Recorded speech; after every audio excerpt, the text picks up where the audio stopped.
Miss Kailin Alcantara, abay sinampal ng katotohanan ang mag-inang Kobe Paras at Miss Jackie Forster dahil sa kanyang mga inilabas na statement patungkol sa breakups nito sa kanyang anak. But before that, if you haven't subscribed yet to my YouTube channel, please don't forget to like, share, and subscribe at hit mo na rin ang notification bell for more showbiz updates.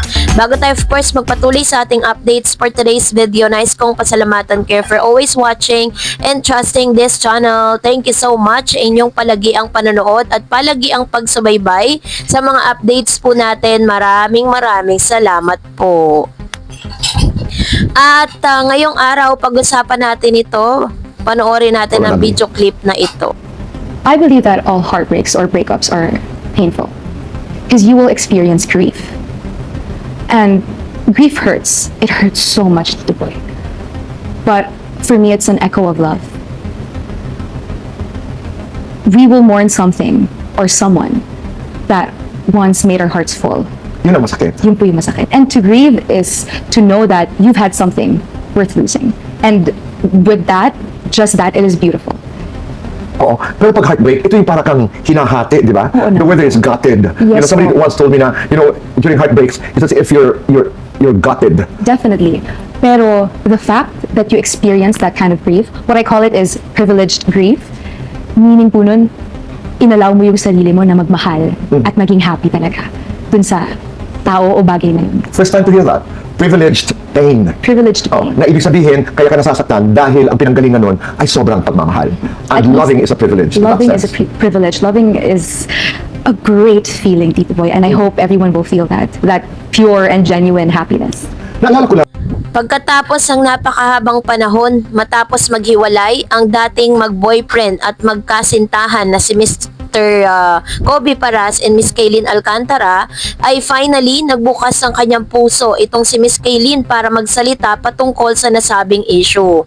So, dito po ay dahil mula nang naghiwalay sila ng kanyang dating kasintahan na si Mr. Kobe Paras, tanging ang ina at si Kobe Paras lamang ang nagsasalita sa publiko. And finally, this time ay binasag na nga ni Miss Kailin Alcantara ang kanyang katahimikan patungkol sa isyong ito. Sa Fast Talk with Boy Abunda, sabi po nito, I felt really happy, I felt really loved, and I've learned a lot of lesson in that relationship, and I will always treasure every experience. Mula sa matinding pait hanggang sa kapanatagan, aminado siyang may kinalaman ang bitterness sa simula, pero ngayon ay wala na at all kasi. You cannot be bothered by the things that you cannot control. Yan ang ilang sa mga statement niya, at binanggit ni Kailin ang pinakamahalagang natutunan niya ay knowing your boundaries and having self-respect. Pinili niyang wag magsalita ng husto tungkol sa breakups dahil I still have respect for him as a person, and sa lahat ng nasaktan ako, I will always show them grace. Naging emotional siya habang pinupuri si Barbie Fortesa, and she just gave me a confidence back. Ikaw muna, Mare.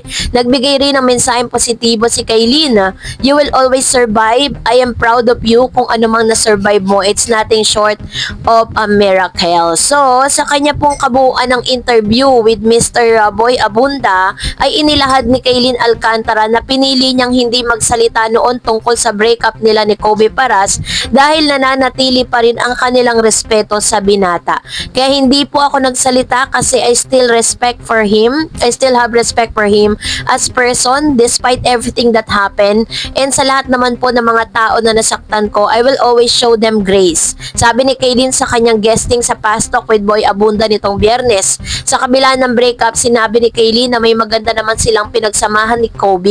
Gayon pa man sadyang magkaiba silang tao. It was a beautiful experience. I felt really happy. I felt really loved. It's just that we're two different people, and that's okay. And that's okay. I've learned a lot of lesson in that relationship, and I will always treasure every experience or achievement po na nagawa naming dalawa, sabi niya. Hindi na rin daw bitter si Kailin sa nangyari sa kanila ni Kobe.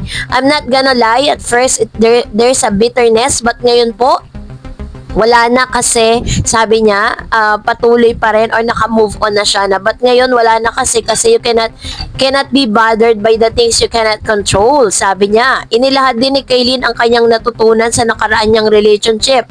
Knowing your boundaries, having self-respect. Siguro yun po yung dalawang importante na natutunan po sa relationship na yon. Sa tanong na kung naka-move on na siya mula sa breakup nila ni Kobe, sagot ni Kaylin, kailangan po nating mag-move forward sa buhay. Sinabi ni Kaylin na hindi madali ang heartbreaks, ngunit sinasalamin din nito ang nakaraang pag-iibigan. I believe that all heartbreaks or breaks-ups are painful because you will experience grief. When grief hurts, it hurts so much. But for me, it's an echo of love. Who will mourn something or someone that once made our hearts full, paliwanag niya. Yun po yung masakit. And to grieve is to know that you have something worth losing. And with that, it's beautiful, dagdag pa ni Kaylin. Para sa Sparkle Star Privilege grief, ang sakit ng heartbreaks. Pero, the fact that you experience that kind of grief, what I call is privilege grief, meaning po nun, inalaw mo yung sarili mo na magmahal at maging happy talaga dun sa tao na, bagay na yon. Sa kabila nito, sinabi ni Kaylin ng lahat ng tao ay karapat-dapat sa pagmamahal. Loving is privilege, loving is a great feeling, sabi niya. Tito Boy, I hope everyone will feel that pure and genuine happiness, ayon pa sa aktres. So pagkatapos niyang ilabas sa mga positibong reaksyon patungkol sa kanilang hiwalayan ng kanyang dating boyfriend na si Mr. Kobe Paras, ngayon ay trending at pinag-uusapan ngayon sa social media ang naging reaksyon nitong si Miss Jackie Forster matapos ngang mapabalitang maghiwalay itong si Mr. Kobe at si Miss Kaylin. Matatandaan po ninyo na si Miss Jackie Forster ay naglabas ng kanyang lengthy statement sa kanyang IG na talaga naman pinag-usapan at pinutakti ng napakaraming netizen. So sinasabi ng mga fans po or followers nitong si Miss Kaylin Alcantara na ang lahat ng mga sinabi ni Kaylin na puro positibo lang at never niyang siniraan si Kobe para sa publiko ay taliwas sa ginawa nitong si Jackie Forster matapos nga na maghiwalay ang kanyang anak. Well, in fact, lumabas din naman ang katotohanan na talagang cheater yung kanyang anak dahil hindi pa man po lumilipas ang isang buwan ay namataan na ang kanyang anak na may kasamang other girls. Maliban pa doon po sa taong naging dahilan ng kanilang hiwalayan. So ngayon, mas lumalabas talaga na mas matured at mas pinaniniwalaan ng mas maraming tao, no? At mas maraming humahanga ngayon kay Kaylin kung paano niya po dinadala, no? Kung paano niya po talagang pinakita kung gaano kadesenteng babae ang isang Kaylin Alcantara na bagay na malayong malayo sa lahat ng mga ginawa nitong si Jackie Forster na imbis na is cold yung kanyang anak ay kinampihan pa sa pagiging cheater nito. So yun po yung sinasabi ng mga netizen sa X, ano? Kaya naman sinasabi nila na ito po ay malaking sampal para po kay Jackie Forster at kay Kobe Paras dahil despite dun sa panloloko pong ginawa nila kay Miss Kaylin Alcantara ay hindi po ito sinuklian ng hindi maganda para masira si Kobe. So kayo po, anong inyong saloobin patungkol dito? Comment down below. And that's it for today. For more videos and updates, please don't forget to like and subscribe, and please don't forget to follow my Facebook page, Dar Eds TV. God bless everyone!